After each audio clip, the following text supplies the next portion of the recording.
Welcome to the latest edition of the Hudson County Sports Podcast.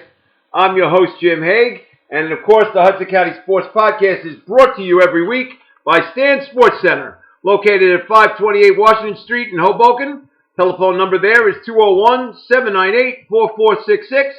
And don't forget, if you mention the Hudson County Sports Podcast down at Stan's, they'll give you a 10% discount on all retail items that are in the store. Not a bad deal. My very, very special guest today is someone who I not only admired when I was a child growing up, but he was like my boyhood idol. He was somebody who I followed every single way. He never treated me like I was a little kid. He always treated me like I was just a contemporary and a neighbor, because we lived right around the corner from each other. But he was somebody that I totally admired and looked up to. And when he got a chance to go play high school basketball, I used to try to go as many games as possible to go watch the great St. Anthony's games be played. And as everybody knows, as just like Penn State is known as Linebacker University, well, St. Anthony High School in Jersey City has been known as being a point guard factory. Well, my special guest is probably the first one ever to have a good run as the point guard for the Friars under legendary Hall of Fame coach Bob Hurley, and that's my very, very good special friend, Bob Kilduff. Bobby, how are you doing today, buddy?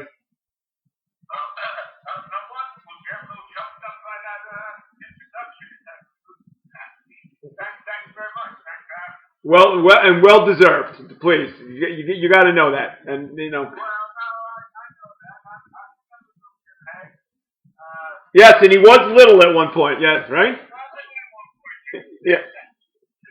All right, so let's talk a little bit about your life and growing up in Greenville. Where did you first live when you were a little kid?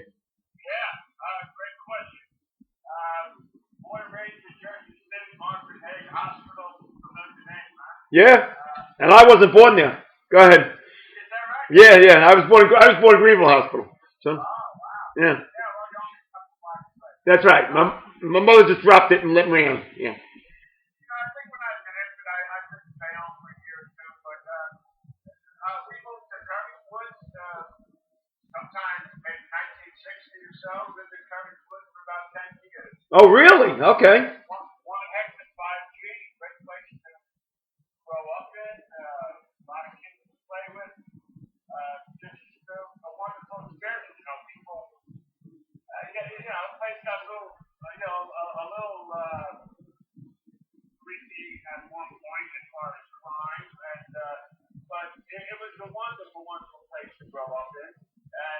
Talk a little bit about that. How many kids were living in the projects back then? It was unbelievable. It was just how many kids? How many buildings are there? There were about seven buildings, right? Sure. So I mean, there was just an unlimited amount of kids. You go down to the main schoolyard there in the middle of the buildings, and you play any sport you want with any kid you wanted, boys and girls. I played ball with the girl who was the first girl to make the Little League team, you know? Okay. So it was great. I loved Curry's Woods. It was a great experience. And from there, we moved 10 blocks away, which I used to walk. I used to walk from Curry's Woods to St. Paul's, which is on Greenville Avenue. Right. And by the way, Curry's Woods, one heck of home of the Granians, a lot of people you know. Wow, okay. Jerry McGee was in my building. Just a lot of people that you would know who started their lives off there. And then we moved to Greenville Avenue up by you. Okay. And what was it like? Obviously, you played 3 sports growing up as a kid.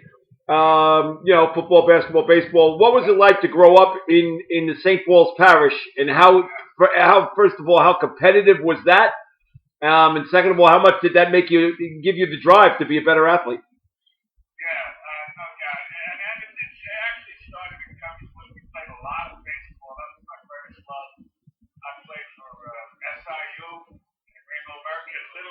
Okay. Little trivia, Jim. I'm pretty sure I hit the first home run in the Mercy Park Living Field. Is that true? Really? Yeah, opening day, second game of the doubleheader. I hit it off John Cross. I remember that very clearly. I think it was the first home run in history that far. Wow. Is John Cross? Is that Jack Cross's son? Yeah, Jack Cross was the coach at home. At Halsey Chevrolet. Yeah. Yeah, that was his son, John. Okay. He was a lefty, he was a good player. My brother Jimmy was on second base. I think it was extra innings. Might as well build it up, right? Right. I don't know if we called it walk-offs at that time. No, I don't think so. That's a creation later on. Yeah, I think it might have been a walk-off, too. I think, if you remember that field, it had a big high fence. Yep. It didn't go over the fence. It hit the fence, and I remember sprinting, and the ref slowed me down, because if you hit it above a certain, I guess there was a yellow line there, it was a home run. So, yeah, I played a lot of baseball in the Covers Look, and then moving up the courtyard, basketball was huge up St. Paul's courtyard, and And how old were you when you moved? I'm going to say just starting the 8th grade. Okay. So I was about 19 or 20 at that. I like St. Paul so much that I did the 9 years. I did that 4th grade twice. They throw in geography and history, so that's what we all. That was it. Yeah. Sister Anita Claire probably. Oh, absolutely. Oh, she used to. She didn't teach. She didn't teach when I was there. She ran the bookstore, but she was there. Yeah, she ran the stationery room. Right. Right. Yeah, I had a thing for stationery for some reason. I like to, 5-finger discount. It's true, but I was afraid of her. Oh, she used to hit people with rulers. She was terrible. So. Right? Yeah. So anyway, did you go to St. Paul's from the beginning, from first grade? I went from first to 8th in St. Paul. Okay. Walked 10 blocks, me and my brothers and all our friends. So then, when you moved to Greenville Avenue, that must have been a prize for you. You could just crawl out of bed and walk up the block. Yeah, and I can tell you that I was late like every day. I figured as much. I was just, I picked up a bad habit. I live on the block. I don't have to worry. I was late every day. Okay. And mind you too, you had to get up on your own because tell everybody your mother was a crossing guard. Well, I don't know, got to be about 30 years, right? Yeah. No, crossing guard, 17 years in the Valley of Omaha. Right.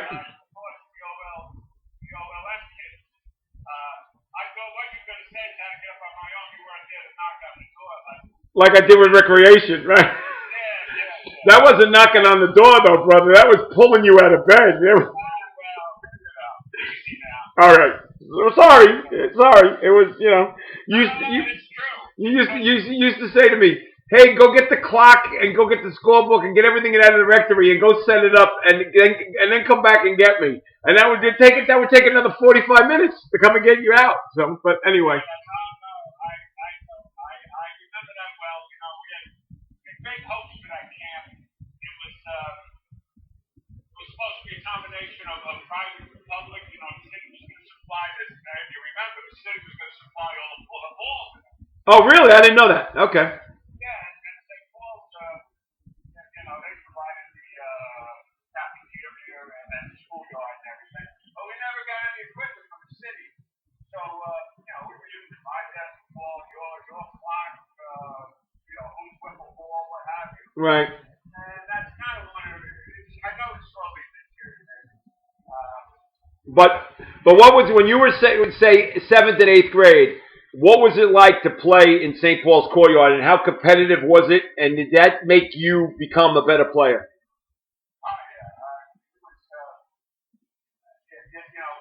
I said before, basketball was huge at St. Paul's courtyard. Everybody wore Converse. I was frustrated. I didn't have a pair of Converse, so I was something that didn't even let me up. Yeah.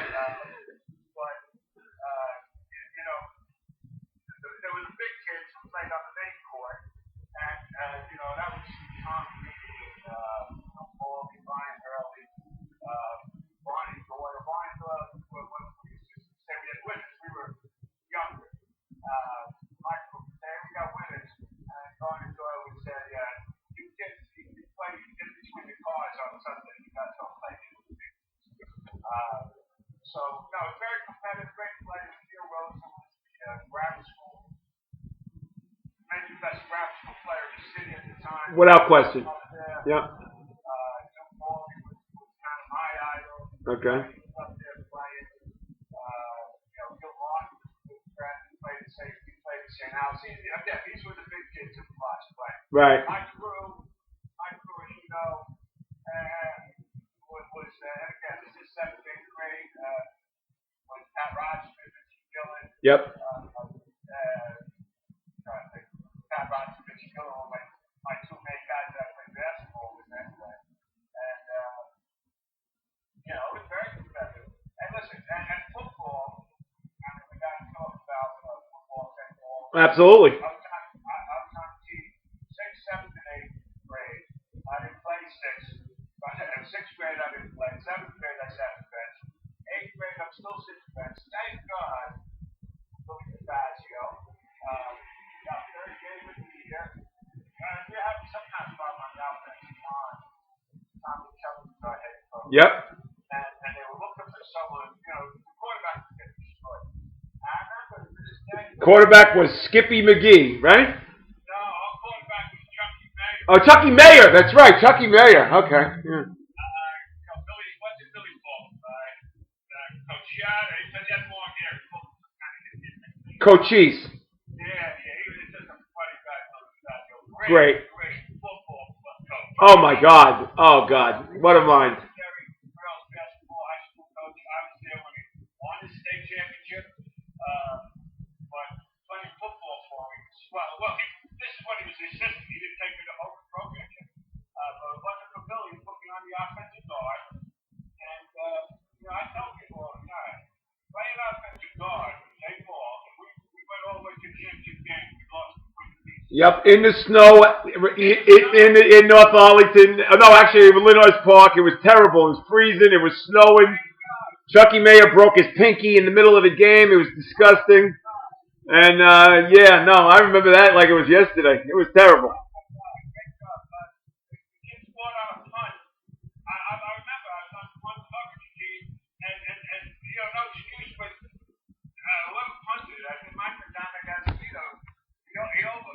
He did everything.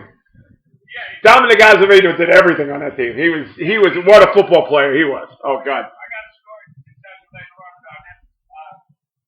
But we all slid. The kid caught the ball and we all slid right by him. Yep. We ran like convalescent for a touchdown. 6-0. Yeah. Yep.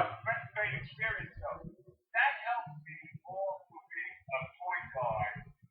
And that helped me so much in that I understood, look, Acevedo's not getting 100 yards, and Chucky's not getting the headlines unless we block, unless we open up a hole.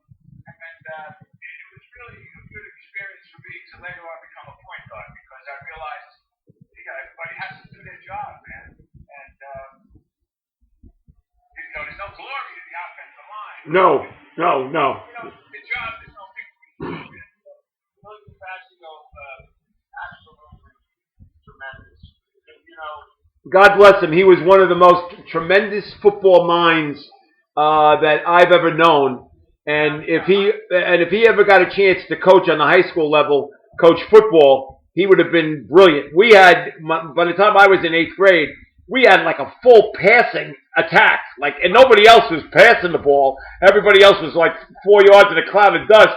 We're throwing the ball all over the place, and it was. Yep. Oh God. He loved to kick. He loved to kick me in the rear, but he loved to kick too with that steel pointed shoe he used to wear. I can tell you the story. He come out of nowhere, in 8th grade. All of a sudden, they introduce him as our new assistant coach, backfield coach, kitchen coach, Bill DiFazio. He had an orange Datsun. Yes. Oh God. The most feared vehicle in Greenville. Most feared. Oh God. He made that when he was on Old Bergen Road and made that left turn onto Greenville Avenue. You saw that shitting ball thing coming down the block. It was like, oh God, we ducked underneath the cars. I mean, we hid from him. It was amazing. Yeah, that Coach Hurley's silver dot. Yeah. That had me ducking and jumping 2 times in my life. Yeah. Okay. But Billy King, so that's his first day at practice. Second day,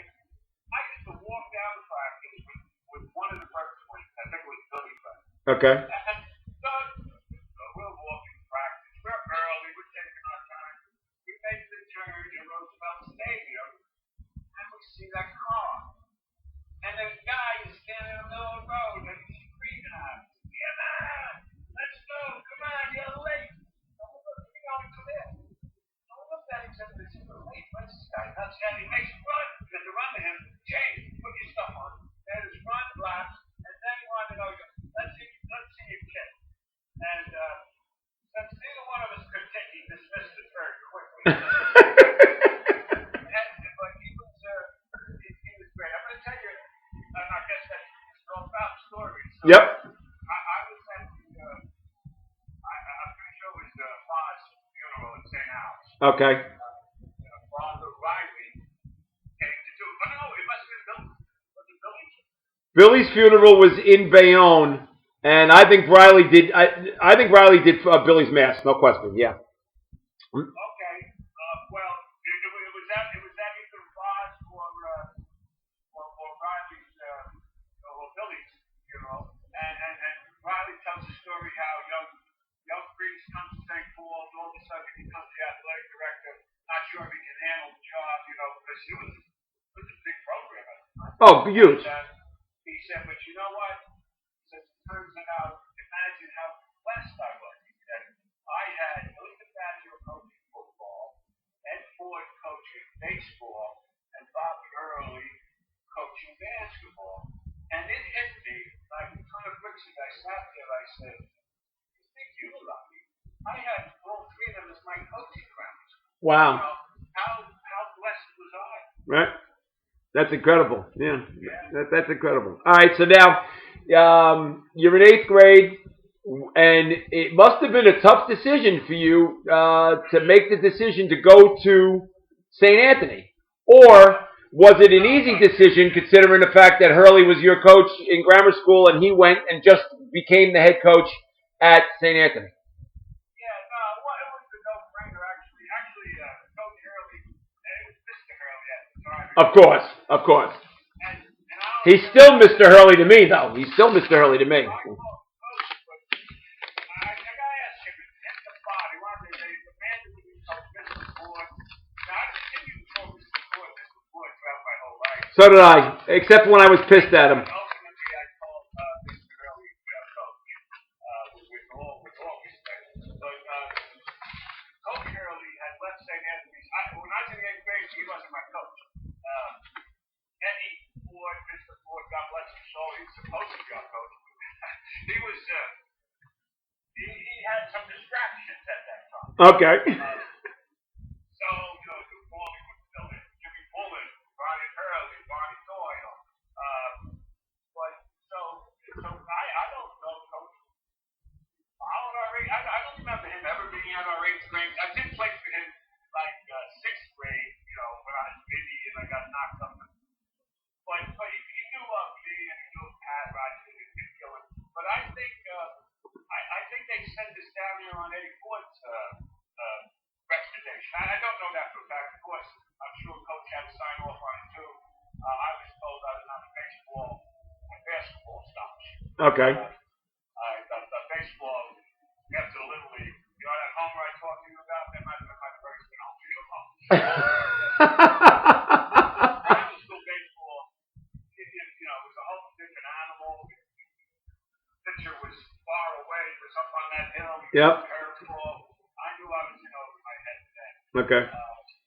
But me, Richie Gillen, and Pat Rogers were down at St. Anthony's. It was a no-brainer because Snyder, Snyder was probably one of us, Snyder. Right. And you know what? If I was Snyder, I don't know if I would have played there because they were so talented at the time. Okay. Snyder was a powerhouse.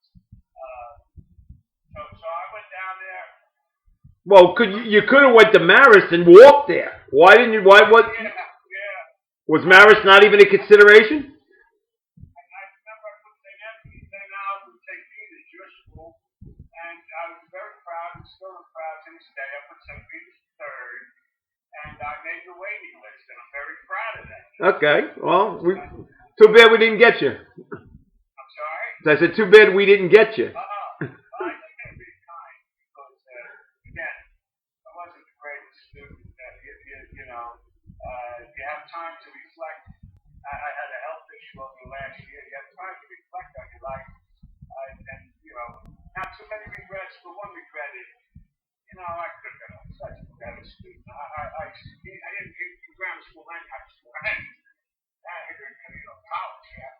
Right. All right. Well, we'll get to that in a second. We'll get there. All right. So you decide to go to St. Anthony's, and was it overwhelming at first, or did you fit right in because of your background? Well, what blew me away was, and we're from Greenville, it's not like we're from Beverly Hills, but what blew me away was downtown Jersey City. I'd never been downtown. I had never seen St. Anthony's until the day we walked in there. Is that true? Yeah. Wow. I think everyone drove by one time. Okay. And I was shocked. The school in 1970 was the only building standing. That's right. Everything else looked like it looked like something out of a war movie. Everything else, yeah. It looked like it was bombed. Yeah. It was the only building standing. The board said plenty of room for that gymnasium that we built. Oh well. Oh, always. Yeah. Okay. Yeah, I thought it was pretty good. But no, you know what? Fit in there really well. Just met a lot of great people. Other freshmen that walked in with me were Charlie Neeston, he's a lifetime friend of mine. Tony Gentile, a lifetime friend of mine. Darryl Charles and Howie Wilson. I knew them a little bit maybe from ground school basketball. They played at Sacred Heart, but we were maybe all-star team together. But, again, lifetime friends. So it was a great place. As a freshman, I played freshman for a guy named Kenny Rogers. He was our freshman basketball. Not the gambler. Not the gambler. No, not the singer. Yeah. Okay. He liked the, what was the St. Peter's College? Go. Yeah. Run, baby, run. Run, baby, run. Yeah, that's what he liked. And I played on the freshman team with me, Pat Rogers, with Charlie Neeston, Tony Gentile. I'm thinking Tony Tornator. Okay. Richie Gillen, who was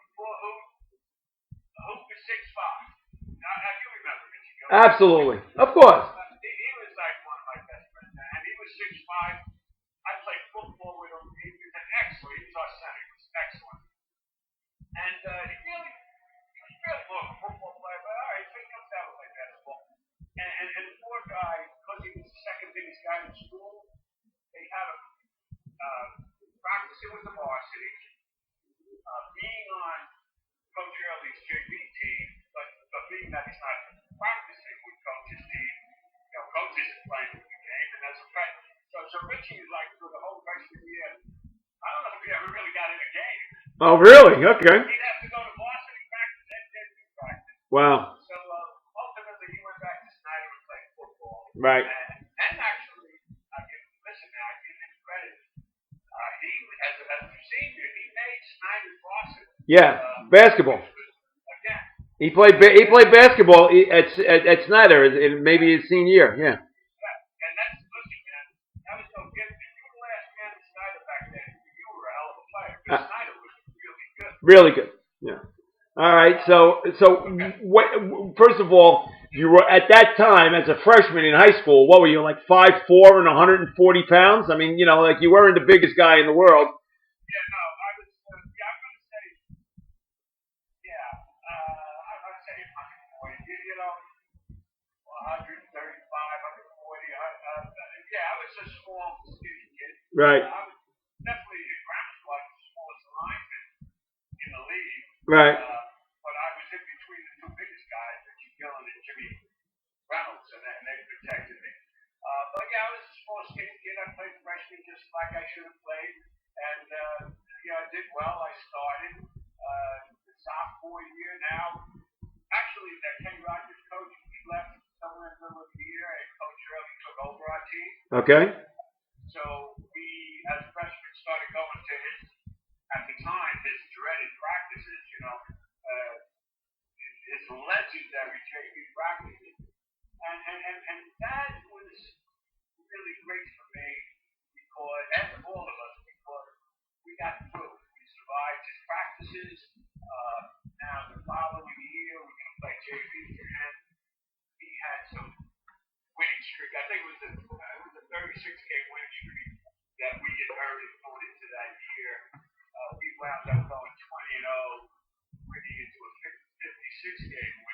Boy, oh boy! So he was winning even on the lower levels before you guys took over as varsity, right? He was winning on Yeah, the low. he won at grammar school with Neil and them. He won city championship, and I'm pretty sure it was some ridiculous winning streak that he left when he left St. Paul's too. It's no accident that he followed him. Yeah. Did you know right away, because he was so young at that time? Did you know right away that he was as great of a coach as he was going to become? Did you know it? I would say yes. Listen, Jim, let's go back to when you were going wild. You know what the thing was in St. Anthony? Coach was a JV team, right? You get through that sophomore year and his practices, and then, if you go play varsity, you kick your feet up, you're never going to have to work as hard, you know? Okay. And that was the lazy attitude. And, I felt it out. I worked really hard with on his JV team. I remember Eddie Ford calling me about baseball. That's baseball. That's the Ford. I don't want to play baseball. I just went through this season with this guy. It wasn't easy. Coach Randy on the line. Listen, I think his goal as a JV coach was to beat the varsity in scrimmage. It could have been, yeah. And we would scrimmage once every 3 weeks or so, and listen, they were great players. That was Mike Markowski, Phil Fitzgerald, Oscar Robinson. They were all good friends of ours. We competed very well against them. We never beat them, but I think that was really Coach's goal. Certainly, it was when we scrimmage them, we will represent ourselves. We are not going to just lay down and get our butts kicked. But that was a changing point, I think, on my junior year, my sophomore year playing for him, is that I fell in love with basketball. Although Jim, I don't know. Am I ever going to get any playing time at St. Anthony's? In front of me is Darryl. Yeah. Who played JV and varsity, where I played freshman JV. Howie Wilson, who was a teammate of mine on JV and freshman. But also there was a kid named Adam Gonzalez from Union City. He was a varsity player already as a sophomore. Billy Field was an excellent point guard out of Union City. Yep. So I don't even know if I'm going to get any playing time on the varsity, but now it's time to go to Boston. And then, it was like a shot heard around the world. I remember it because I was in front of my house, going into the alleyway, going up to my house, and Richie Roble pulled up. Okay. And he said, "Did you hear the news?" And I said, "What news?" He said, "Bob Hurley is Boston. They just made Bob Mr. Hurley Boston." And I was like, "Get out of here. He's too young. He can't be Boston." At the time, the Boston coaches, to me, seemed like older men. Right. He said, "Yeah. Listen, that changed my life. That right then and there changed my life because a couple things happened. Well, I knew that, okay, I'm going to have to dig in. I'm not kicking my feet up, number one. But number two was, I was fortunate that I was used to his practices. I was used to his program. That wasn't going to bother me as being a varsity coach. Do you think it gave you an advantage at all, Bobby, in the fact that he knew you? You lived, 2 blocks apart, and that's true. He knew me and he knew me. Right.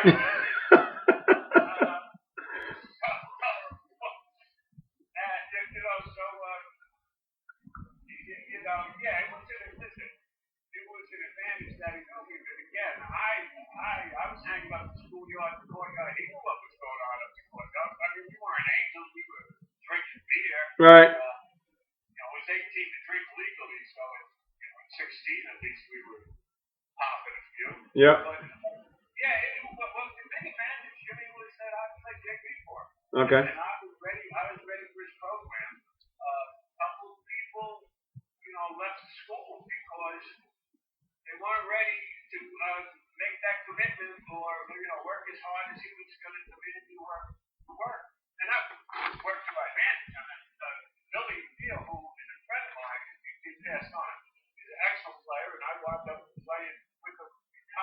Right. Milton left. I don't really know that Billy left because of that, but having Billy left, that left room for me. Okay. So, And that was your junior year, right? well, that was going into my junior year Yeah. when the coach took over. And did he put the ball in your hand and say, Kilduff, No, no? No? He put the ass on the bench. Oh, okay. No.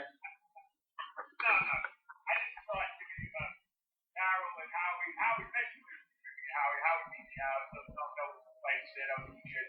Howie was backcourt my junior year starting Mike McNamara, Pat Rush, and Gary Roberts. Okay. And I was the first starter off the bench. And then Pat got hurt, and we went with guard offense. So I started maybe half the games as a junior. Okay. And that's when he kind of fell in love with that three-guard offense. Yep, without question. And the guard factory began. So, all right, well, we're going to be back with more with Bob Kilduff and his great career at St. Anthony in just 1 second after a word from Stan Sports Center. Stan Sports Center is your local full-service sporting goods vendor and authorized team dealer. They offer quality products and dozens of brands to outfit your team top to bottom. Stan's has proudly been supporting the local community since 1946 and is your one-stop shop for uniforms, equipment, online team stores, and much more. Locations in Hoboken and Saddlebrook and servicing the entire tri-state area. Visit them on the web at Stan's Sports CTR. Again, that's Stan's Sports CTR.com, and check them out on social media for all their latest creations. And just remember, if you go down to Stan's in Hoboken on 528 Washington Street and you mention the Hudson County Sports Podcast, you get a 10% discount on anything retail in the store. Not a bad deal. So go down, say hello to my friends Danny and Lou and Todd and everybody that's down at Stan's. It's a great place. And tell them you listen to the Hudson County Sports Podcast, and they'll give you 10% off. And the phone number there is 201-798-4466. That's Stan's Sports Center, the proud sponsor of the Hudson County Sports Podcast. All right, we're now back with Bob Kilduff, who's he's going to talk about his senior year at St. Anthony. And did you guys know before the season started that you had the makings of doing something special? We went 27-2 with Coach Hurley first year. Right. Yeah, we won state championship. We lost to Bergen Catholic at Bergen Catholic. They beat us up pretty good. And then we lost to Hudson at Hudson. And so many people think it's the Armory game that I'm talking about. No. The Armory game. This was Michael Farmer, freshman. Marco was a sophomore. Their best player was Jimmy McDonough. Yep. And they had a kid named Mike Finley, and I think a kid named O'Brien. Yeah. They played fixer zone at Hudson against this year, and it was real hard to get a shot at them. Yeah. They were all big guys. Pat got very back. And Charlie Hierstead, who was our zone breaker, he had just moved to Pennsylvania. No excuses. 55-50 we lost. Not that I remember the game at all. But it's not the Armory game. That was 1975, and yeah. I mean, I was at the game. I watched the game. So was I. I was in the second deck of the Armory. I was way up there. Way up there. Going into our senior year, we had everybody back except for Mike McNamara, was our only guy that graduated. So yeah, it was high expectations. Coach, ran us hard during the summer. And we played. Talk a little bit about that running in Bayonne Park in the summertime. Yeah. Well. I mean, if he was developing a cross country team, you guys would have been real good. I remember years. Flashback more many years. I remember having a little lobby run the same. The same route that we ran. Right. In order to try out for definitely you see freshman junior year too. Yeah, you had to run in 32 minutes, 5 miles. Would it be 5 miles in 32 minutes? That is right. That is exactly what the numbers are, and he got that idea from Ben Deneen, who was the JV coach at Prep, and he did the same thing to make the JV team at Prep. You had to run 5 miles in 32 minutes, which is not easy. Not easy. No. The day we went down, and this is all to try out for you. The day we went down, it was super windy. I remember I came first, and Tony Gentile coming second. Tony on that run, he was surrounded. He took off like a bat out of hell. And then died at the very end because the wind down at that bay was brutal that day. But no, I remember that very well. I remember Ben Deneen, when I played JV for coach, we used to scrimmage St. Peter's JV all the time. And it would be, do I go for another one? It was like another one being another quarter. Yeah, 6 quarters, 7 quarters. Yeah. 8 or 9 quarters. Yeah. I mean, these guys never wanted to stop. But that was real good stuff. That was a magical season. My senior season was there, going into the last weekend of the year, we were the number 1 ranked team in the state. But we played Carolinians. They'll stay with me my whole life. How bad we played. My last game, and no disrespect to the team we played. I guess they played well. We played St. Joe's, the Vineland. Yeah. We beat them the year before the state championship game pretty easily, and we stayed over. First time we ever stayed over. We stayed over. We played at Brookdale Community College. We stayed over somewhere down the shore, and our routines were messed up. No excuses, but we laid an egg, man. Brookdale Community College had this court, rubber court with these. Yeah, that was a weird court. Weird court. Kind of took your legs away from you. Yeah. And you bounced the ball and it made up like a ping noise. It was like ping, ping, ping. You see the game there, the high school game there. And they still have the same court. Yeah, is it the same court? Same exactly. Well, I mean, obviously, I think they've redone it since 1972, but it's the same texture because it still makes you bounce the ball and it still makes that ping noise. Ping, ping, ping. Yeah. So, but anyway, 30-0 is an amazing thing. That was Hurley's first undefeated season. And you guys, I mean, I don't know. I mean, I went to a lot of those games because, my best friend in the world was John Rochford. And I used to pile in the back of the Rochford station wagon, and we'd go to all those games together, and I'd get the chance to watch you guys. And what you call it? That was 72, 73, right? Senior year was 73, 74. Oh, 73, 74. Okay, all right. And I remember playing a game. I think it was my senior year. We were playing St. Pat's Elizabeth or something, state tournament, big game. Yep. I was taking the ball out of bounds. There was Mrs. Rochford sitting on the first. She was 8 3/4 months pregnant. She gave birth to like 2 days later. She was huge. Yes. I was shocked, man. Yep. She was good. She was a dedicated fan. I'll tell you, I know your audience don't, but this is between me and you talking. I remember having real chill when I see my neighbor, your friend, our friend, Louis McGregor. Oh, yeah. One of my high school games that we played in Essex County. In Essex County, they were like one of the best teams in Essex County. Yeah, you mean Essex Catholic, right? Essex County. Yeah. Yeah. They were tough, and it was a huge game.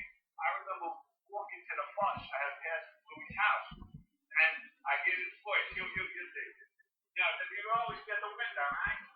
Yeah. He said, good luck tonight. That's a pretty good impersonation.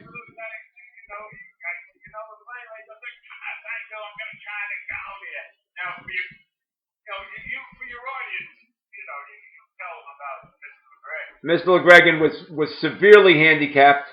He was born with cerebral palsy bad.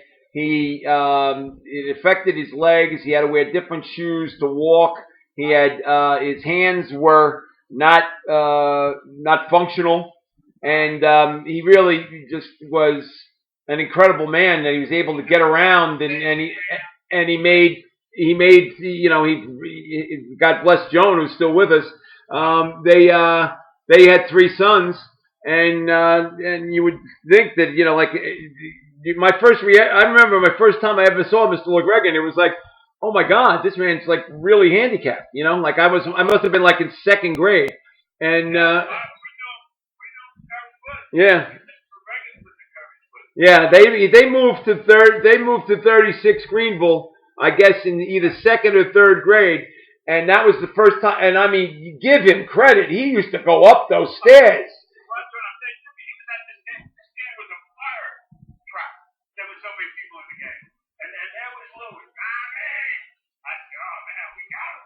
Yeah, if he came all the way to go see you, right? Listen, that's how we wound up on Greenville Avenue, Joan. And I'm glad you said that because I wasn't 100% sure if Joan was still alive. Yeah, she's still with us. Oh, God bless her. Yep, I agree. Beautiful, lovely woman. Absolutely beautiful woman. Oh God. My mother and Louie were, they were outstanding friends. Yep. Very good friends. And Joan and Louie told my mother about the apartment available at 55 Greenville Avenue. That's how we moved there. Wow, I didn't know that. Oh yeah, no, but my mother and Joan and Louie got along, famously wonderful. And so McGregor's, they're lifetime friends. Listen, I used to give you. Yeah, but then he couldn't climb the stairs anymore, so that's why they had to move then to 14 Greenville. And because Mr. LeGregan just couldn't go up those stairs at 36. They were just brutal, brutal. Oh, okay, so 36, yeah, right. So they weren't right next to the courtyard?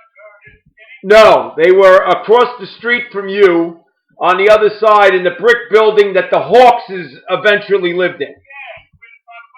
Right, exactly. Todderborough's lived on the 1st floor. LeGregan's lived on the second.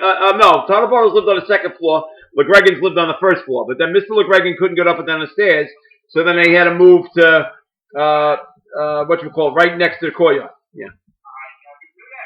See, you learned something new. I know McGregor's all my life. I've lived on 55. I never knew they lived there. Yeah. Wow.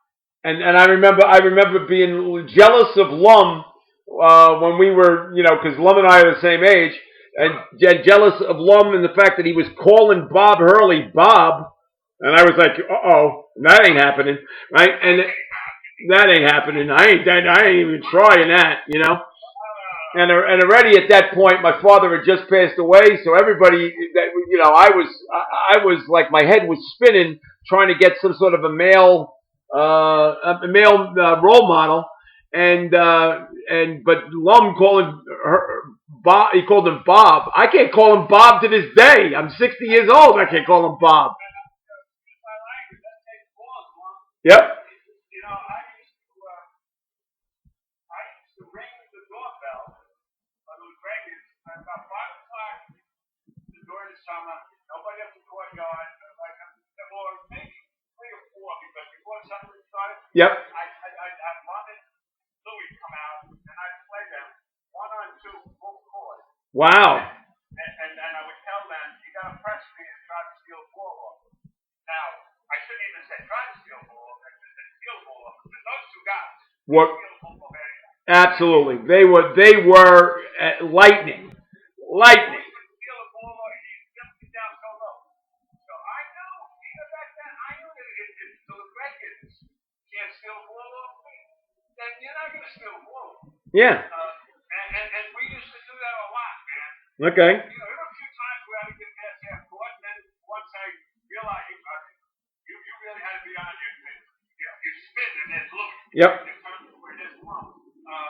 But that was great practice for me. Great. And that's a great story. And now, see, I never knew that. See, and I was very close to Little Gregans, so yeah. I know that. Yeah. It's a great little neighborhood. Oh my God, words can't describe. Words cannot describe how great that was growing up in that neighborhood. And again, I mean, I'm going to give you credit. Okay, you're 4 years older than me, so I was a little boy, just lost my father. I think you might remember my father from being at the St. Paul's courtyard, right?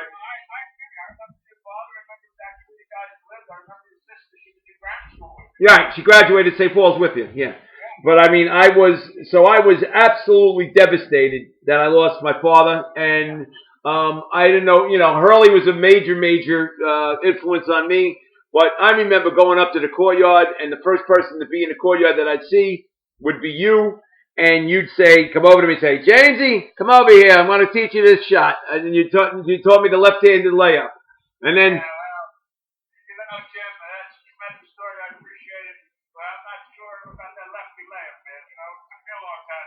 yeah, but you taught me how to do it. Lefty don't work. No, I'm a righty.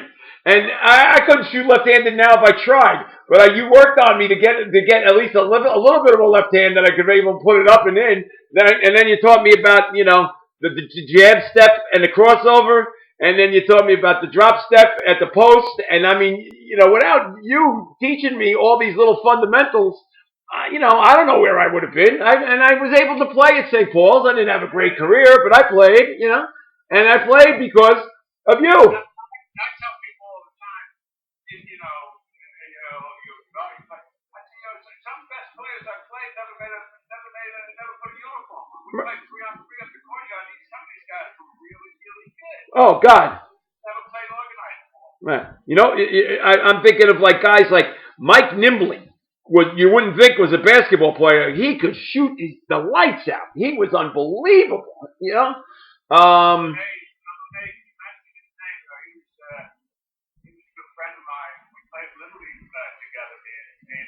Right? Yeah. And, on the tragic side, as you know, they call that. Oh God. Oh. We lost Michael too early. I was up at St. Thomas Aquinas College. This shows you the friendship, the greatness of the court. I was up at St. Thomas Aquinas College, living in Piedmont, New York, Philadelphia, on 9W. The bell rings from my house, from my apartment. I opened the door. 1978, something like that. And there's Jack Dillon and Donnie Coletta. Oh my God. Well, that's what I said. Oh my God. I immediately thought, my brother died. Yeah. I knew someone died. I could see by the look on his face. And they hung out with my brother Jimmy. So I said, oh shit, something happened. And it came up to tell me about Michael. Yep. He was a good friend of mine. Yeah, he was an incredible shooter. Michael played basketball. He played baseball. Yeah, but he played basketball, but he never played organized. I don't even know if he played at St. Paul's. Yeah, there were a lot of guys. Yeah, I agree. All right. So anyway, this generation only knows sports. Have the uniform, the referee, blah blah blah, parents and stuff. We just choose up games and play here. All the time. All the time. The best runs I ever had were, summer nights after the summer league was over, the coach, put together. He'd always put together interesting teams, very competitive. Yep. Although his team always won. And don't foul him, by the way. Oh, foul Hurley? Oh God, no. No, but don't foul him. Oh no, God. Oh God. That was not a smart thing to do. No. No. But we had some great runs. And he ran a great summer league, didn't he? Unbelievable. Unbelievable summer league. I had such great memories of that summer league. And we played everything. We played softball, we played football, and we played basketball. Oh yeah, he ran a good team. He used to have us play volleyball too, man. Wow. Great games. Jimmy, were you there legendary? I have to be there. Willoughby come up. Absolutely. And when Gary Robinson blocked the shot. Yes. Unbelievable, man. Hey, Willoughby already at that point was going to the NBA, right? So I'm keeping score for those summer league games like I used to do all the time. I used to sit there and keep score, right? So now I say, there's Bill Willoughby. He's going to the NBA. So I followed him, right? And where did he go? He went into the Walsh's alleyway to go pee. Oh my God. So I followed. I could tell people I followed Bill Willoughby, an NBA player, and then watched him pee. I didn't know what he was going to do. I didn't know what he was doing. Yeah. So. Yeah, no, but he was right next door to the Deletto's house. He didn't. He just did it on. He did it in the alleyway. If he did it in the little courtyard, and King saw it, oh, forget about it. It'd be over. That was one vicious ass dog. Unbelievable. Oh God, he was, and everybody in the courtyard used to torment the hell out of him. So that made him even more vicious. So, all right. Yeah, crazy. All right. So anyway, but that so now that summer league that you played in at St. Paul's was incredible. I mean, we had every single great player in the state came and played there. And then more importantly, I don't know if you might remember it. It's the first time I ever saw Dick Vitale. He came to watch games. It's the first time I ever saw I know that. What's his name came up? Valvano. Yubi and his group, Yubi Brown used to have a crew. Right. They all go over Minneapolis. Right. His brother Herbie, Yubi, yeah, Richie Adebato. That's it. Yeah, that crew. Yeah. And actually, I remember, and I think he was up there to look at Phil Robinson. This is when I'm a little older. Remember Phil played with Mandy? Of course. Northeastern, Calhoun. I think Calhoun was up there. Yep. One time. Yep. To see Phil play. Yep. And Jared King. The two of them went there together. Who'd you go with? Jared King. Oh, Jared Went to Northeastern, yeah. I forgot that because I know he wound up in Monmouth. Yeah, he finished at Monmouth, but he first went to Northeastern. Yeah. Well, I love them guys. Jimmy, for a short period of time, back to our senior year, we were probably the best team in history of the school. We were there, we won state championship. Right. And that didn't last too long. No. That got forgotten, but still, there is the idea that you guys were the first undefeated state champion that Hurley coached, and you were back-to-back state champions as you left. So that you set the precedent for Hurley's teams for then, forever and ever. He had 28 state champions. You were a major part of two of them, the first two. We did take a lot of pride in. We were the foundation of the early era, and I say that because, St. Anthony's haven't been, most universities tell you, they have a very strong and rich tradition before us. Yes. Kenny Markowski and David Kinney and, I don't know all the players, but I mean, Zeke Hatchek was down there, I think. Right. Years was a kid, was his name. I mean, they won. I think they had won one or two championships before us. Yeah, they did. Kenny Markowski's junior year, they won a state championship, right? But Kenny Markowski was a pro. Unbelievable player. And he's going to be really happy now that we mentioned him on this podcast because he listens all the time. So yeah. Marco.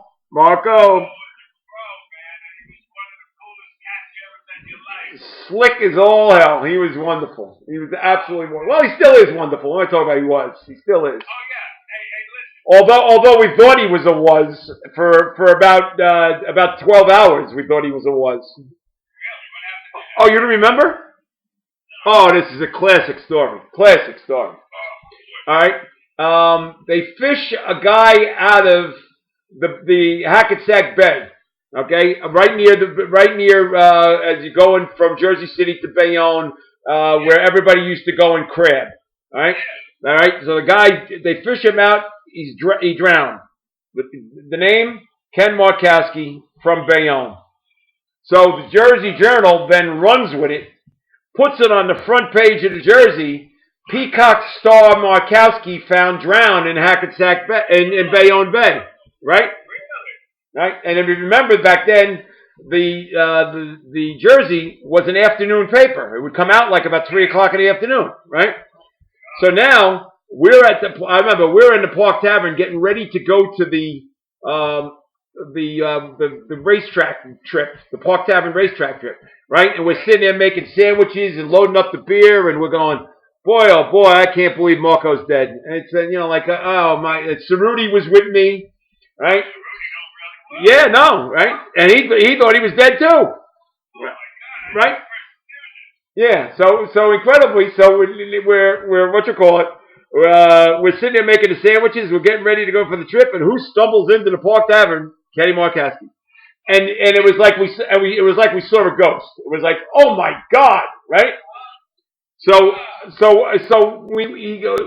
he just looks at us. He goes, "What the hell's the matter, guys?" And I went like, "Marco, where were you last night?" He goes, "I was down the shore in Belmar with some girl." And I goes, "Oh well, you know what I think you should do? Have you called home yet?"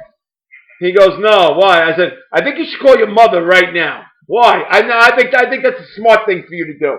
And then all of a sudden we had to go run to the candy store to go buy the paper to show him that there it is on the front page of the Jersey. You know, Peacock Star Markowski found drowned. You know. Wow, Jimmy, I didn't know that. Oh yeah, classic story. And thank God, yeah, thank you, Marco, Richie Krieger, those guys, they adopted us, you know, and always treated us great. You know, Great guys, both of those two. top four, like I said, I don't know if I mentioned before, the varsity guys, we know were great guys. You know, Phil Fitzgerald, Mike Markowski, Oscar Robinson. Yep. Really great guys. I'll tell you a story you probably don't know. First time I ever got to a varsity game, I'm a JV, playing for coach, played Emerson. He built it up as a big game, you know, and they were pretty good, I guess. We played really well. We had Robert Ward, small gym, and you had a choice. Me and Howie Wilson and maybe Tyrod, we had choice. You could sit varsity or take a stance. Most of the time, I'd step. This time, things so crowded, I said, sit varsity. Sit varsity, great game, going back to one small gym, big pop boom. Who gets hurt, who fouls out, big pop boom, all of this stuff is happening. 6 seconds left in the game. Somebody fouls out. They need to basically have some, say that he has the ball down one. I can remember Coach Brooks, he was the coach, he didn't coach me. I need someone to inbound. So it's between me and Howie Wilson. Howie had already played a little ball, so it's definitely going to be Howie, right? Coach must have told him, have Bobby inbound. Oh, okay. The play is Billy Fields, we go screen for Mike Markowski. I'm going to talk to Mike, get the hell out of this way. Everybody's out. Right. But I'm also on the court with John Betts, Mike McNamara, Billy Fields, Mike Markowski, and I'm taking the ball out.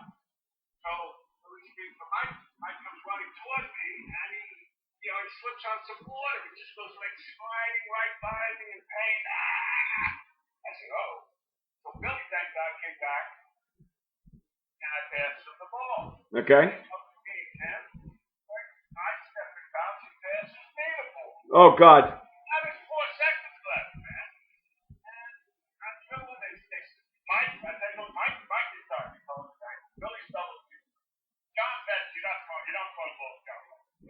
John was a rebounding machine, but and McNamara was just standing there, and I was like, here we go. At the top of the key jumper. It wasn't a bad shot. The kid was kept playing off me. Something top of the key jumper, which I wasn't a bad top of the key shooter. Not at all. I didn't want to say it was a bad shot. It almost went in, but almost don't count. So it didn't go in, Jimmy.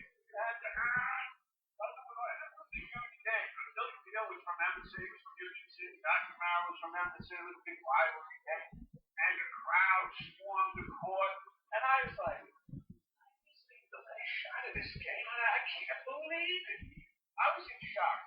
And I remember getting back on that bus, man. It was dark, everybody was down. I was getting on the varsity, players. I just wanted to see what their reaction was going to be. Right. And God bless Oscar Robinson, who passed on now, but I remember saying something to him back then. I thought we tried, or something like that, and everybody agreed with that. That was the end of that. Never heard a word from anybody about that. That was my first. That's the first time I was ever in a varsity game.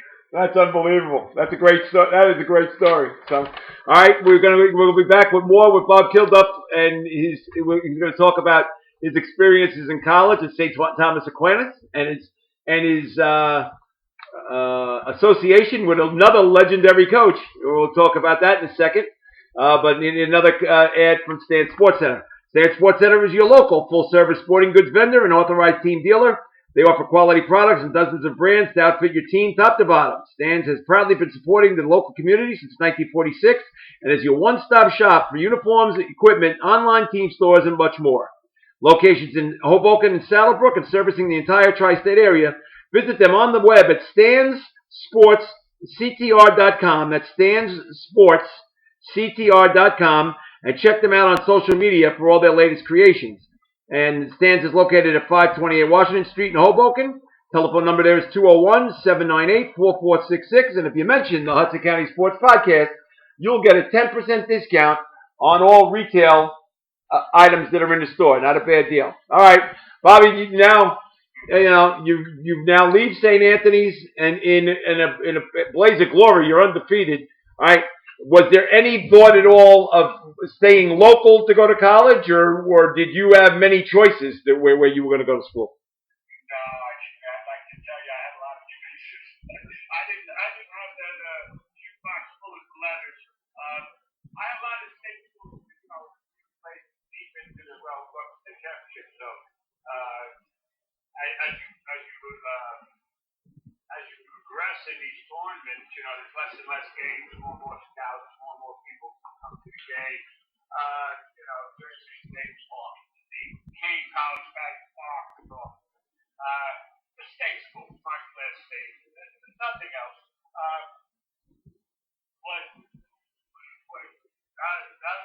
Actually, what happened was after our last game of the year, I was introduced to Coach Giovannucci at Greenville College. Okay. He offered me a scholarship right then and there. And my McNamara had gone there. Again, it's like high school. I never seen Greenville. I never seen it there. I said, yeah, sure. I got a scholarship, sure. Because it's strange to say. We had nothing. We had no money. We had no car. We had no property. My father worked in the postal service. We had 3 boys. But yet, every damn financial aid thing I filled out, they would tell us that we weren't eligible for any money, which was another story altogether. Wow. Certainly, my parents couldn't have afforded to send me to college. But anyway, so I went to Bookfield College, and I went there for 2 years. Oh, I didn't know that. Okay. Yeah, I played for Frank Giovannucci. Okay. Bookfield College, my McNamara came. I played with him for a year. Mark Corso was there. I played with him for 2 years. And you didn't, and he never gave up the ball. Mark, well, I had the ball, man. I know, but you had the ball. But if you gave it to him, it was like the abyss. It never came back. It never came back to you. No way. Me and Mark are tremendous friends. We had a lot of fun playing together. Same here. Same here. I'm only kidding. Mark loved the corner. Yep.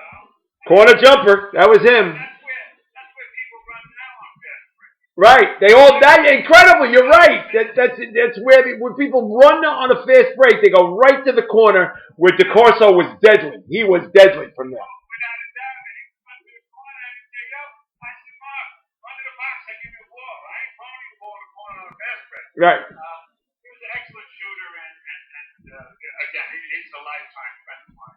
Yeah. Bluefield, listen. And here's this. How about that? Here's something that gets lost in the shuffle a little bit. DeCorso, when he first got married to Sherry, who's a wonderfully beautiful woman. I don't know what she's doing with him, but He's married over his head like we all do. yeah, absolutely, all of us, right? But anyway, they get married, and where do they move? They moved to 211 Linden Avenue on the second floor of a house that's owned by, the Hurleys. That's correct. Yeah, well, Mark, do you know where Mark lived as a kid? He lived... Didn't he live on Van Ostrin? What's that street? No, Fowler. Oh, Fowler. Okay, yeah, okay. He was a stone's throw away from the Hurleys house. Oh, okay, all right. Mark and Timmy were good friends. Yes, that I know, yeah. Timmy's a good friend of mine. He was a good player in his own right. Funny guy. Yeah. He went to Hudson, and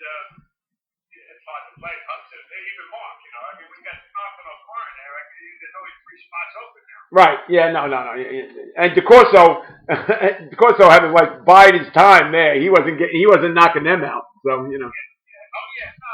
And you know what?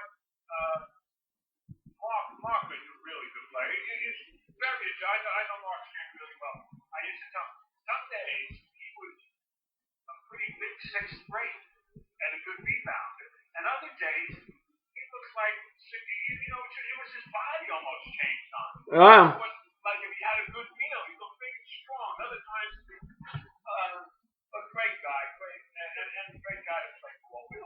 So I played down there for 2 years, Jimmy. I didn't know that. I didn't know you played at Bluefield. See, that's small world. Okay, you learn. See, you learn something new. I played really well there. My sophomore year, I led that league in scoring, believe it or not. Wow. Yeah, I'll tell you a story. What were you averaging? Well, I don't know. The main guy got hurt, so I was just chopping him up. I had a couple of big scoring games. Wow. But no, the reason why is the main guy got hurt. But here's the story. During that year, my sophomore year, that had changed my game completely. I was around and said, I got to have to shoot the ball. David, his name is David Nelson. He's an excellent player. He played over in Europe, but he blew his knee out. I got to change my game, so I'm shooting a lot more. And when you shoot more, you score. But so now we play Jersey State. I have a couple of big scoring games. Mike Markowski's on Jersey State. Jersey State was really good. Very good. Very good. And they had Genie. That's some of the names that just jump out. And Kemp, I don't know. Yeah. Maybe I don't know. It's close. It's close. Yeah. Yeah. It might have been. And they were really cool. Anyway, Marco comes up to me before the game. We were playing that ball. Nobody. Stop. Hey, dude, stop. On a scout report we got on you. Holy Christ, you must have been. The scout report's all about you. Right, he goes, I'm happy for you. Congratulations. Jimmy, he set me up, Mike. He set me up, man. He kicked my ass. Seriously, kicked my ass. And no disgrace. He's an excellent player. Right. Absolutely. Although as good of a player Mike was, as good of a player Mike Markowski was, he could not shine his brother's shoes. Not at all. His brother. Yeah. No. Yeah, I agree. Mike played like Freddie. He turned his back to you and used his butt. Right. He kicked my ass. And anytime I see him, I'll see that often anymore. But I tell him, Mike, he set me up, you son of a bitch. But after 2 years at Bluefield, which I wasn't going to school that much, stupid ass me. Me and Mark McCorso, a friend of mine, come up to campus. He had applications for work at General Motors. And I was bored at Bluefield, to be honest with you. We played a half-court walk, good ball up court. Oh, God. We did nothing. Give me a subject that you should talk to people about who is leaving coach and going to play for another coach or going into another program. It's different. It's a letdown. Yep. And I try to speak to everybody who spoke. There's so many guys who play the best coaches in the country, and I would ask them, but no, wasn't like his practices. Yep. No. And I'm talking about all these kids that went all over the place. So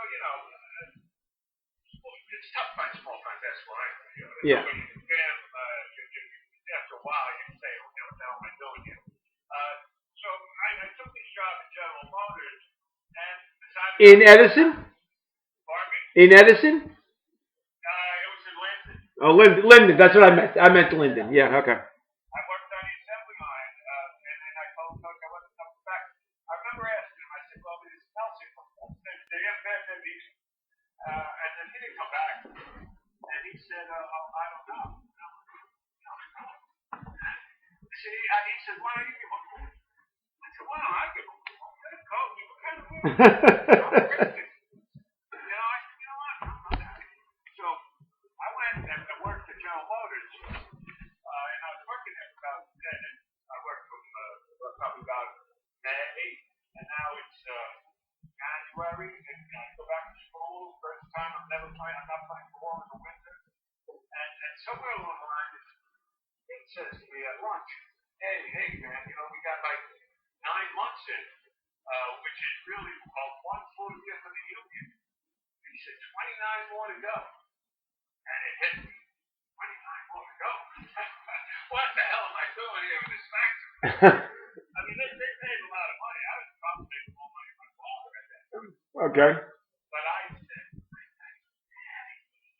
are you damn? I should have thought it was sooner. Forget it. And I said, I wonder if this basketball thing, if I can, wonder if anybody remembers me. I wonder if I can. So, as it happened, I went to see St. Peter's play. Okay.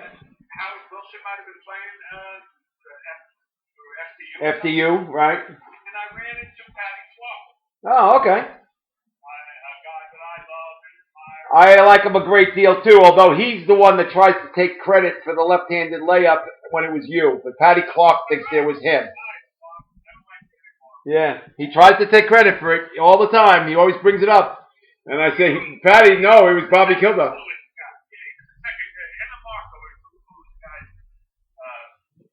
But anyway, so Patty, what are you doing now? Working. I left school and working at Joe Motors. I said, I'm thinking about it. He says, you want me to call Gordon? Now at St. Thomas, Bloomfield, St. Thomas was in the same league. Yep. So we played them, I played against them 4 times. While I was at Bloomfield, we beat them all 4 times. And the last time I played against them, I had a really good game. And Gordon would always say, nice to see you. I didn't know, but.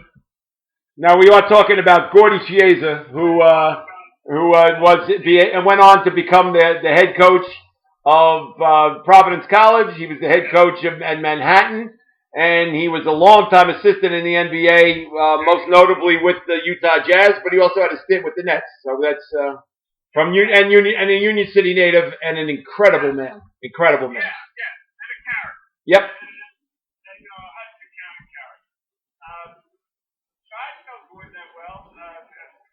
Each other, and Patty set up a meeting, and bingo. I'll tell you a story about that. I was a freaking United Auto worker, man. I've been out of basketball. And by the way, I was never the same after that. Close to a year on the assembly line, that just took all the juice out of me. In age, I would not recommend any kids sit out a year if they can. Although nowadays the kids stay in the gym and they keep playing and everything. Right. Me sitting out a year was like, wow, your mind wants you to do one thing. It's like getting old. Okay. Your mind wants you to do one thing, your body ain't doing. But I met Gordon for the first time up in Square.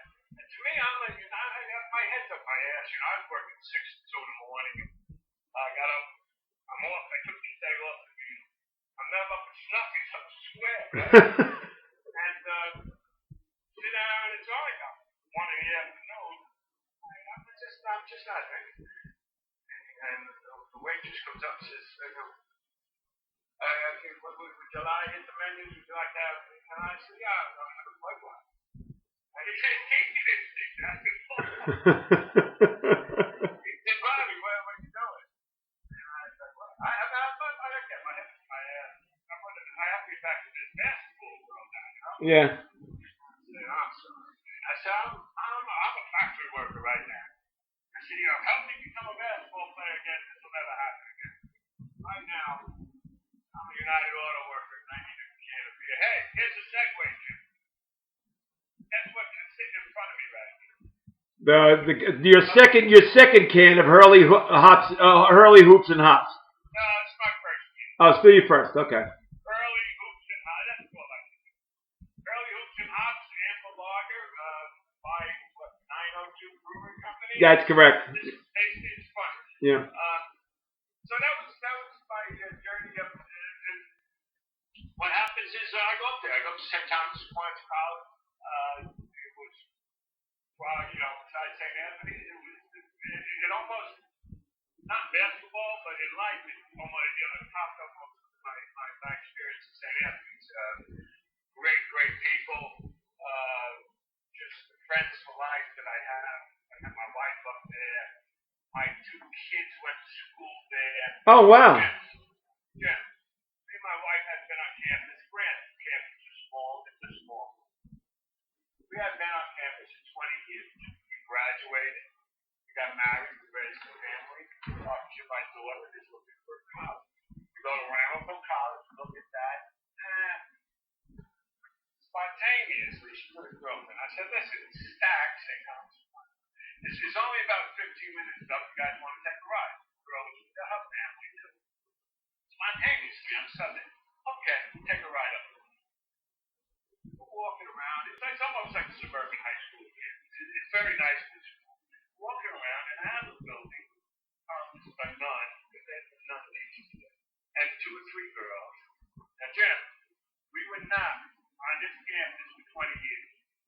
Sister Joan comes out of the door, walks down the stairs, sees my wife, and says, Maria, oh, hi, so nice to see you. No. Bob, nice to see you too. I'm not lying. The people we were with, the scribes, they were blown away.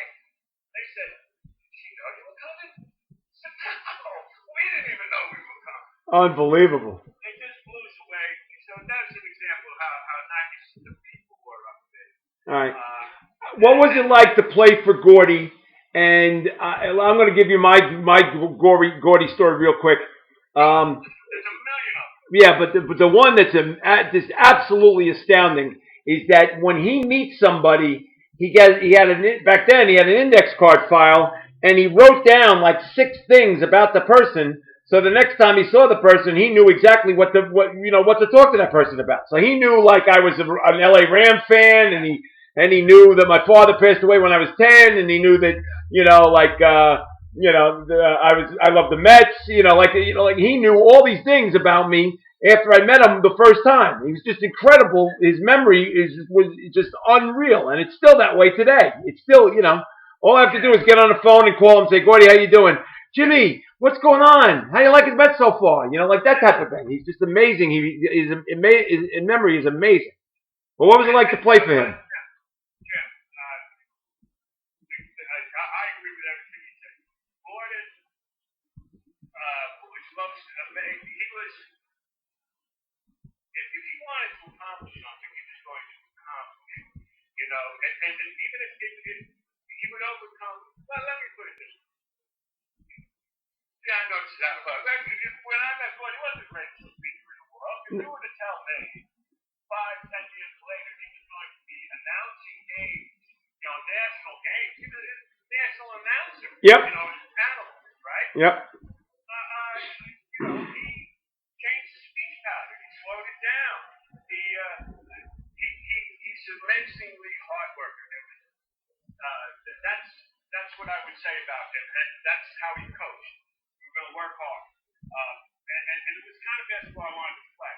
I played 2 years of walker ball up court, half court offense, triple stack offense, corner. Awful. The same practice every day. So Gordon, we pressed, we ran, we had crazy competitive practices. The only problem I would say is if we were practicing good, it would never end, and if we were practicing bad, it would never end. Okay. Or you're practicing too good, then we regularly, and in college, it's a lot. We regularly have 3.5 hour practice. Wow. Gordon works your ass off. And there's a million stories. Up in a little school like that, he's a dominant personality, and there was a million Gordon stories. Everybody could imitate him or tell a story about it. But he's a lifetime friend, and he took care of me. Listen. Every time I talk to him, the first thing that comes out of his mouth is, "How's Bobby Kilduff? How's Bobby Kilduff?" That's wonderful. My junior year up there, I replaced this kid, Jack Kersey, great player. I played against him, and everybody else was returning starters, and they had a good team that year. And they were Hudson County kids. I played with Dennis Lynham.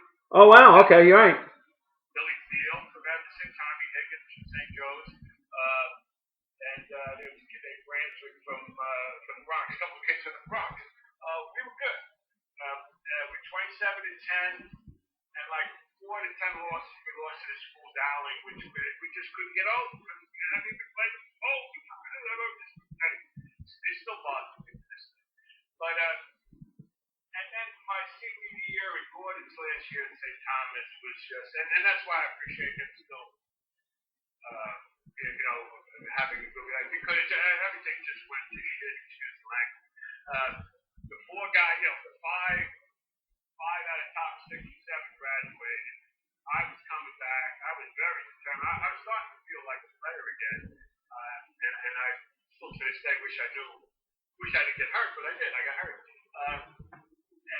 And by then you were 24 years old, right? How old were you then? 23, and I was playing a lot of ball. What happened was, Gordon was really, he got a day overworked, and the off-season program was really rough. Not really rough. We were playing a lot, but we were playing on asphalt because they were doing the gym, Oh, wow. So that took a toll on your legs, on your knees. Yeah. I mean, I remember clearly the Red Sox Yankee game.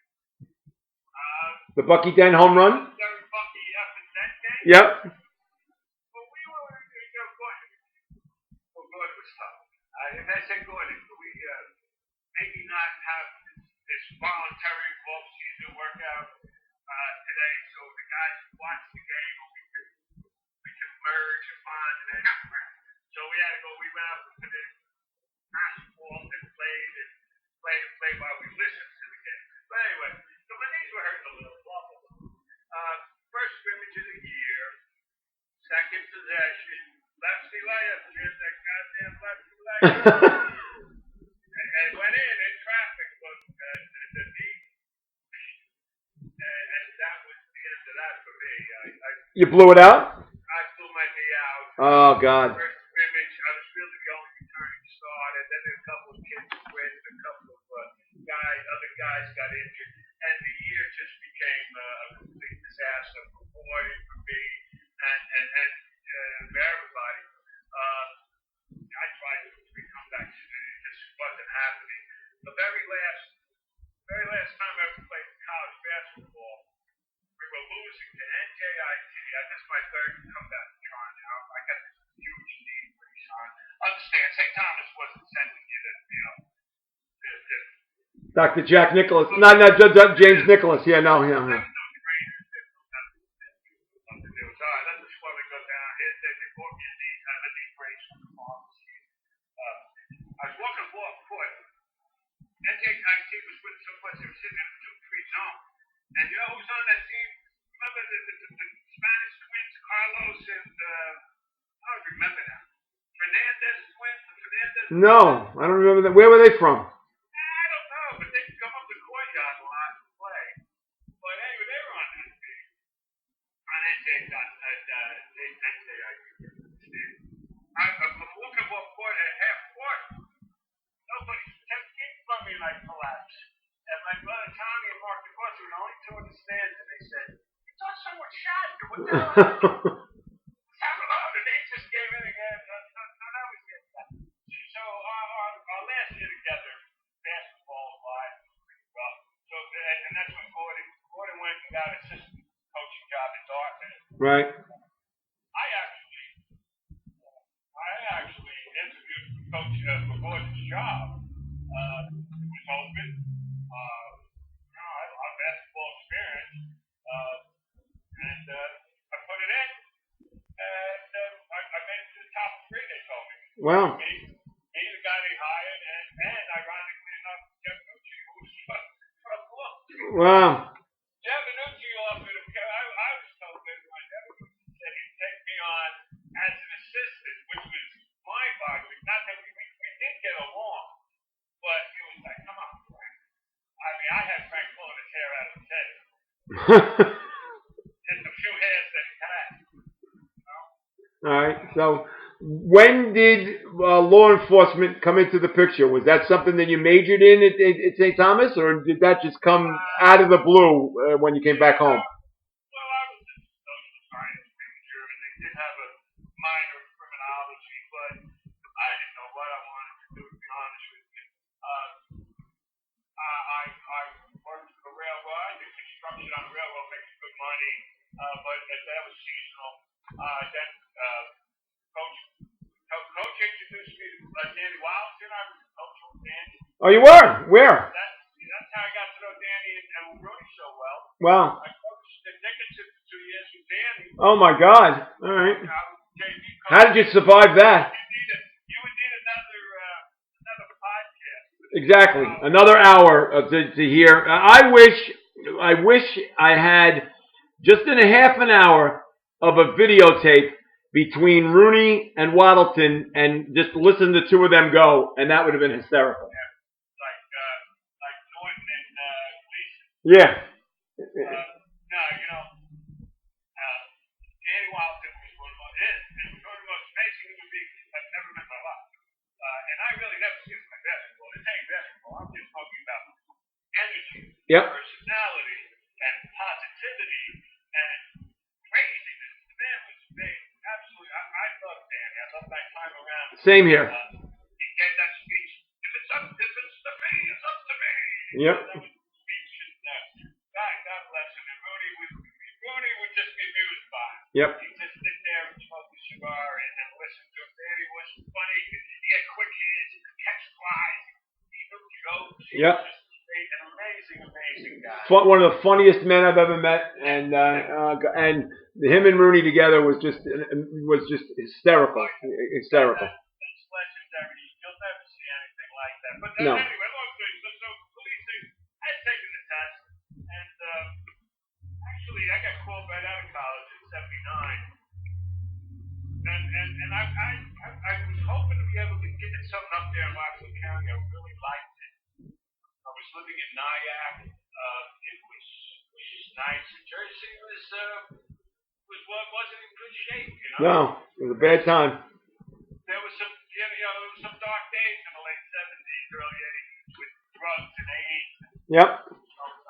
Anyway, but there's no work up a lot from that time. So, but if I got called in '79, here's an interesting story. I declined it. I remember walking around the block. I want to be. I don't even know if I wanted to be back in Jersey. I'm not going to. So I go upstairs and who's in my kitchen table? Pete Serrero. You know Pete Serrero? Of course. Pete lived on Linden Avenue. Yep. But he really hangs out with my brother Tom. And Pete's there. Hey, Bobby, hey, Pete. I said, I just got a call from the police. I said, yeah, it was me too. I said, yeah, I'm not going to take it. He said, please. He says, Bobby, you can write a letter to civil service to stay on the list as long as the list is active. And so if the city decides to hire again, they'll call you again. Okay. You know what I said to him? I said, Pete, are you going to write a letter? He said, yeah. So would you write one for me? And do you know, Jimmy, I never even followed up with he wrote that guy. Oh my gosh. A year later, while I walked up, he got a letter from the Jersey City Police Department. They're going to hire 100 before the list expires. Now, this is what I've been doing, this coaching and teaching, substitute teaching, but I'm not certified. Yeah, I got it. I'm doing this railroad thing and seafood. I remember sitting there saying, I wonder if these are railroad. And thank God he did. Yeah? Pete is sick of hearing this story. Thank God he did. So Pete Serrero is the reason why you were a Jersey City cop. How about that? That's correct. I joined the police, and it was just 40 years ago, February 2020. All right. So how many years did you stay on the force for? I did 32 years. Wow. It was what I was made to do. I found my niche, so to speak. It was fun. And you moved your way up the ranks tremendously, Yeah. You know what, Jim? I think I wrote a letter one time where I told him to his face. I only missed one game at St. Anthony's since I left the school. I only missed 1 year. 1 year I couldn't say I didn't see them play. That was Bobby's junior, senior, sophomore year. Okay. I was studying guitar, and I was dedicated. All the things I learned. This sounds funny, but it's true. Because I'm not the smartest guy in the world, but I will outwork it. I took everything I listen, if you're going to commit to this, you commit to this. And just dug in and studied my ass off and looked at promotional tests as sporting competitions. Okay. It's the season. I gotta prepare. It's the season. I'm not going out. Drinking a beer. I'm not, staying out late. So I missed the whole season of basketball. But yeah, I was fortunate to do well, Jimmy. I went up the ranks. But I did everything on the police department. I was a walking cop for a couple of years. I was a radio cop for a couple of years. I was on a bicycle for a couple of years. Oh, I didn't know that. Okay. Yeah, I ran a bicycle. Me and Brian O'Neill ran the Jersey Police bicycle. We had about 100 cops on bikes at one point. Wow. Okay. It was great. That was under the Young administration. It was a weird change in Jersey City at the time. Yep. But it beats sitting behind a desk, Yeah. And I did plainclothes, narco. I did plainclothes street crime. I did investigations, juvenile bureau. I had a great career. Yep. Retired as a deputy chief. In charge of the detective bureau, and that's the only thing I wasn't. I was never a detective. But you retired as a deputy chief, one step away from being the chief of police. And No thank you. yeah, I know that. Yeah. I figured that was. I would not. Jerry Healy asked me one time in case told me we just step down. I said, yeah, that's not for me. Yeah. I don't want my picture in paper. I don't want any. No, nothing wrong with me would be number two. Yeah, it worked. All right. So then you retired. How many years ago now? I retired in 2013. I was 8 years in June. Boy, time flies, huh? Yeah, man. No, and you know what? It's a great career. I've got a lot of great friends.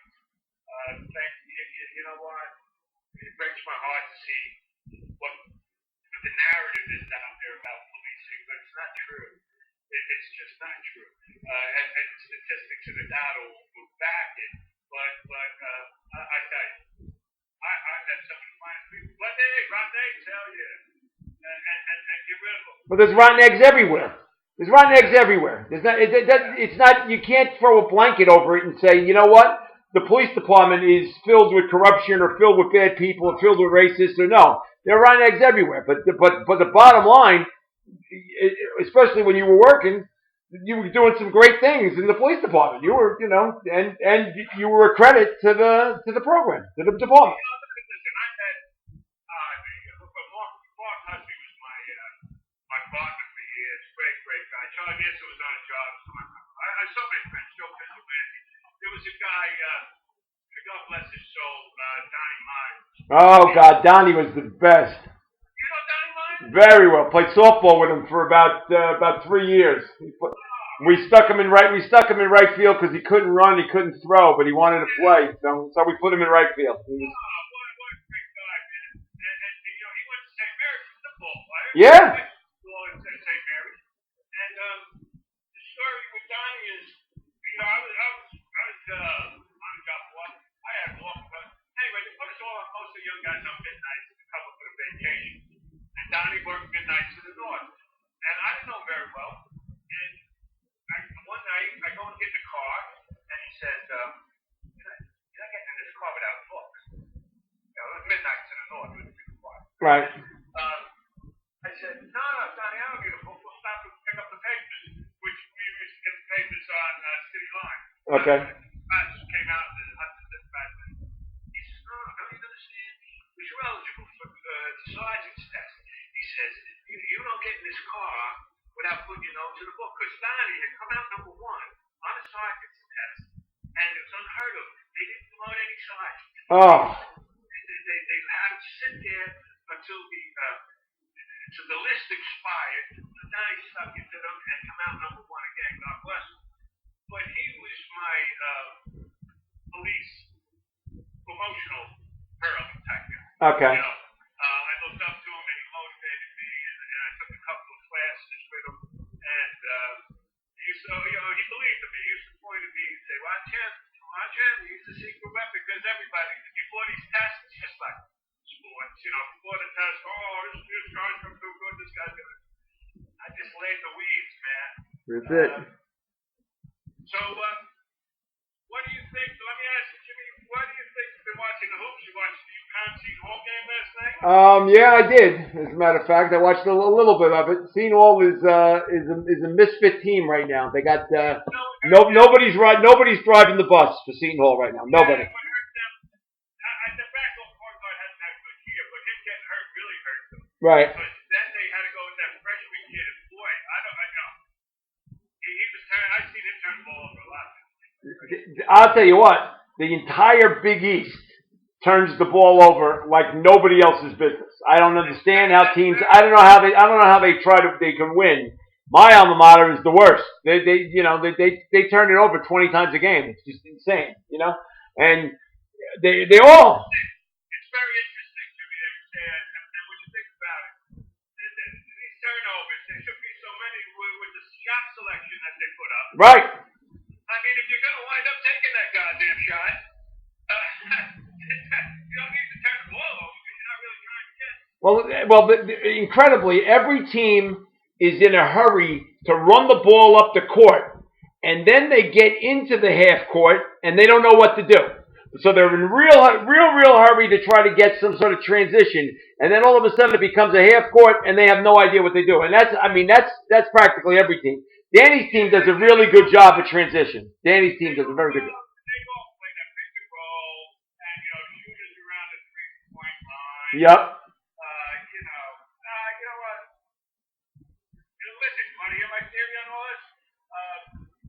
Pat Riley, when he was coaching the Knicks, because I always ask this question, maybe go, did they change the rule? Yes, they did.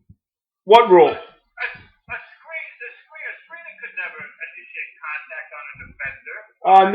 No. He's got to just set the screen and have the guy run into him. He can't be the initiator. When I played that screen, I had to give you like a half step, give you an opportunity to get over that screen. Well, you don't have to do that, but you just got to make sure that you're set and you set the screen. You can't initiate the contact. If you do, it's an offensive foul.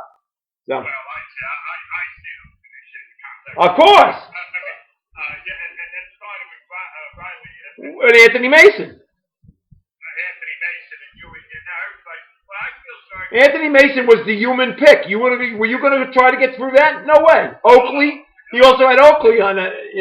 Oakley was on that same team too, and he's setting picks. Even if they give you that half step, right. You're not getting over that. I kind of lost my train. Right. Well, okay. You asked me about UConn and all. So anyway. Yes. No, I didn't. And so back to Gordon, I played. At that time, I was good. And you know what? Frank Jefferson got a little taste of the NBA too. Certainly did. With the Utah Jazz or something. Yeah. Well, he was a scout first. St. Peter's. Was he at St. Peter's College? Pardon? He was at St. Peter's College? Frank Jefferson, I'm pretty sure was an assistant coach at St. Peter's College or something. Under Duquette? Possibly. All right. Possibly under Duquette. Because I started working at St. Peter's in '85, and he wasn't there then. So yeah. This is just a flashback I'm having. It might have been only for a year. Yeah. But anyway, that's the story. Okay. All right. So looking back, Bobby, how remarkable of a career and a life you've had, and when you consider, you come from humble background, you come from, not a family with not a lot of money, and yet you were able to not only the one thing we're failing to miss how bad is this? Talk a little bit about your wife and kids. Yeah, no, I was gonna interject them in there. I think my wife was listening. Jim, I know my wife up in St. Thomas was one college. And Maria is your wife's name, right? Maria, South America, originally from Chile. Okay. She didn't know anything about Jersey City Bob, and I try to keep it that way. No, and Jim, I'm so blessed and so grateful. I have two beautiful children. My daughter only lives half a year. She doesn't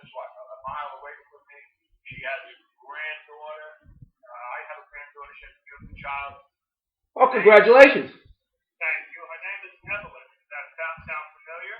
Evelyn? Evelyn. Oh, that's your mother's name. You mentioned her before. Yeah. My mother's name. And, you know, that put a chill up my spine. Evelyn's not a very, you know, a lot of people don't call it kids. When they told me that name, this little baby after my mother, that really warmed my heart. And she's beautiful. And I just got word that my son and my daughter-in-law are expected twins. Wow. So I've been very, very blessed, Jim. I come from. What is your son's name? My son is Bobby. Excuse me. He's a NYPD. Okay. He's over in New York. You know, you could say his daughter, his wife is a school teacher. My daughter's a school teacher. My wife's a retired school teacher. She taught Spanish down here in Sayreville. Okay. And where does your daughter teach? She teaches here in Sayreville. Okay. We've been in Sayreville. I moved down here. It's only a half hour from Jersey City. I didn't want a long commute. Jersey City was either too expensive to live in, or you know, the high school. You didn't think about the schools at the time. Hey, whatever. I moved to Sayreville. That's it. I moved out of Jersey City. All right. But now your daughter was a great basketball player, right? Well, And was there rumor has it, a long time ago, when your daughter was in high school, that you almost became the head girls basketball coach at St. Dominic. Is that true? that was my bad. I had to pull out. No, the story there was Nagel. What's Nagel's first name? John Nagel. He was in a spot. Yeah, I kind of love girls basketball. My daughter played basketball, and I followed her. She played up at St. Thomas, and I really liked girls basketball. No, I had heard. I wasn't doing anything. I was still on the police department. I was running the detective bureau, and you know, sports is very included in policing. You know, local sports anyway. Yep. At a meeting, you're at like a crime step. Someone said, "Do you ever happen up to St. Don? What happened?" And you know, 2 days before the season starts, coach quit or something. Not Jimmy, I don't know all the details, but something like that happened. Absolutely, yeah. A woman from Tennessee who played at Vanderbilt right before the season started. She quit. Yeah.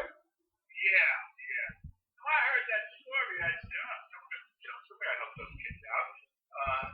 And so I had known a little bit about their program. I remember that guy Delaney was coaching here. Delaney, yeah, great guy. Because I coached a little AAU, and we ran up against his AAU team one time. The New Jersey Stars, right? Well, I tell you, he had a great mind. We just started his AAU team, and they were local girls, but they were good players, obviously. And we played the Jersey Gems, Jersey Falcons, still there. Oh my God, our girls played great, and we won. It was honestly, we ultimately played them 3 times afterwards, and they beat us. It was the coaching. It was the coaching. But it was, he come up with a great line. I heard him say it walking out. He goes, "You girls are paying $500, play on this team. We've been together for 5 years. That was their first AAU game." And I remember laughing because our girls were good. They were good players. Okay. But when I heard that story, I wasn't doing anything. And I said, "Well, maybe, I know names." I ran it by my wife. She said, "Well, talk to this guy." So I sat down with John, and I know John. If I was serious, I was serious. That I had a shot at getting it. We met at the ale house. We had a great conversation. Okay. I told Jimmy right towards the end. This is how little I didn't know. I think he told me they didn't have a gym. Yeah. No. Jimmy, I didn't know they didn't have a gym. Oh my God. Oh yeah. And I didn't say anything to David at the time but that just sat with me for like 2 or 3 days. I was like, I'm gonna have a gym. That means you're responsible for transporting them here. And I know what not having a Yep, you know it very well. Right. And I know what high school girls were at the time. And that was over my head. Okay. Transportating and whatever, worrying about it. All right. Well, the reason why I brought it up is because I talked to Nagel today, and I told him, I said I was typing the podcast with Bobby Kilduff today, and he goes, he said, ask him about possibly being the St. Dominic basketball coach. I said, okay. So. Story, and I always felt so bad for Nags because, and I wasn't one to call Coach much about things for advice. Yeah. But I remember I called him, and he told me, you're not the one that's screwing him. The girl that left is screwing him. Big time. That made me feel that. Knickerbocker was her name. Is it something? Knickerbocker Ostrom was the coach's name that left. Yeah. I didn't know her. That was a tough call to tell Nags because, the word was out even in the police department. Oh, I heard you're in the coach. And so when I bailed out, I felt bad. Yeah. But, all right. So anyway, so Maria and your son and your daughter, and now you're gonna have 3 grandchildren. And briefly, I don't want to break into your personal life, but you had a little bit of a battle last year, and how much did that maybe take a step back and say, whoa, and whenever something like that happens, what's the thought process that happens when you hear the C word? Well, you signed the HIPAA papers, right, before this investigation, before this interview? Yes, without question, yes. So I can talk through. No, hey, Jimmy, I got no problem talking about it. A year ago this week, I had my last radiation chemo. This March 6th of last year was my last radiation chemo. I got diagnosed with throat / neck cancer out of nowhere. Had a little sore throat on the right side of my neck.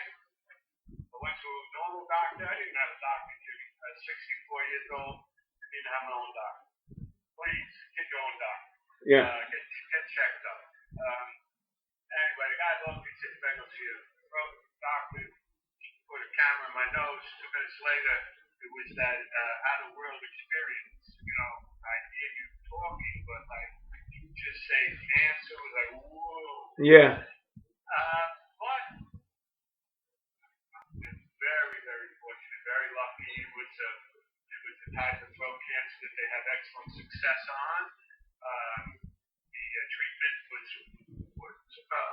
rough. I was down 135 pounds. No, really? Yeah, I'm 165, give or take now. I finally started the process at 200, but I was up to about 210 or so. I was living the way we, living a happy life. Yeah. But it was a tough road. My family, my friends, everybody. 135 pounds, Killy. You must have looked like death warmed over. Yeah, it wasn't that long ago. Yeah. Wow. It's only, I hope there are no pictures of you looking like that, right? Yeah, no, I got a picture of my brother. He said I didn't look He's got some hell of a nerve to talk. He's danced with the devil about 35 times in his life. He's like Rasputin, for God's sake. I would be remiss not to mention my brothers, man, because both of them good dudes. When you're talking about the build-up night, my brother Jimmy and Tommy, Tommy's out in St. Louis. His job took him out there, but he's got some great grandkids and he's doing well. And Jimmy's in Bayonne, it's good to have brothers. We don't. It has nothing to do with the pandemic. The Kilduffs don't really see each other that much. We stay together. Right. But we don't have to be. As my mother would say, up each other's ass. Yeah. My mother used to walk in. Now we went someplace. Maybe we all got this from my mother. First time we got to the door, my mother said, someone opened the door, my mother said, I'm not staying home. Okay. Because she didn't want to be there long enough. So anyway, just sum it all up. You've had an incredible life, and a lot of it was based around sports, and you got to be very grateful to that, right? Yeah, no, very much so. Granted, some great guys, like we said before, Billy DeFazio and Bob Hurley, of course, Bob Hurley, Boy Jay, there are a